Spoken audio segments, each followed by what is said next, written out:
Doctor news Uttarandhra జిల్లాలో మత్స్యకారులకు అండగా నిలిచింది వైసీపీ ప్రభుత్వమే అన్నారు ఎంపీ వైవి సుబ్బారెడ్డి. విశాఖలో మత్స్యకార ఆత్మీయ సభలో మాట్లాడారు ఆయన. ఇటీవల బోటు ప్రమాదంలో నష్టపోయిన మత్స్యకారులకు వెంటనే నష్టపరిహారం అందించిన ఘనత సీఎం జగన్ కే దక్కుతుందన్నారు. చంద్రబాబు హయాంలో హుదూద్ కారణంగా ఎంతో మంది మత్స్యకారులు నష్టపోతే ఆదుకోకుండా నిర్లక్ష్యం చేశారని మండిపడ్డారు. జగన్ అధికారంలోకి వచ్చిన తర్వాత బాధితులకు 2 కోట్ల వరకు పరిహారం ఇచ్చి ఆదుకున్నారని చెప్పారు. సముద్రంలో వేటకెళ్ళినప్పుడు వాళ్ళు కేవలం వాళ్ళ ప్రాణాలు సైతం లెక్క పెట్టకుండా జీవనోపాధి కోసం కష్టపడుతుంటారు.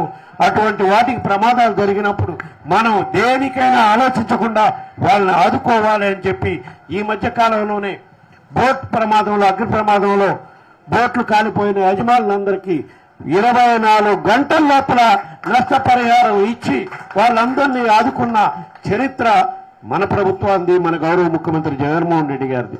అదే గతంలో అధికారంలో ఉన్నప్పుడు హుదూద్ తుఫాన్ ద్వారా బోట్లు యజమానులు నష్టపోతే తుఫాన్లో వాళ్ళకి ఇస్తారన్న నష్టపరిహారం కూడా అనౌన్స్ చేసిన నష్టపరిహారం కూడా ఇవ్వకపోతే మీ మత్స్యకార నాయకులు, మీ ప్రాంత నాయకులు, శాసనసభ్యులు గౌరవ ముఖ్యమంత్రి జగన్మోహన్ రెడ్డి గారికి తీసుకొస్తే అప్పట్లో ఎవరికైతే హుదూద్ తుఫాన్లో బోట్లలో నష్టపోయిన వాళ్ళకి ఇవ్వాల్సిన నష్టపరిహారం కూడా సుమారుగా 2 కోట్ల రూపాయల మేరకు ఇవ్వాలని ప్రభుత్వంతో జీవో ఇప్పే విధంగా కృషి చేశాడు మన వాసుపల్లి గణేష్, మన కోలా గురువులు గారు అని చెప్పి ఈ సందర్భంగా తెలియజేసుకుంటున్నాం.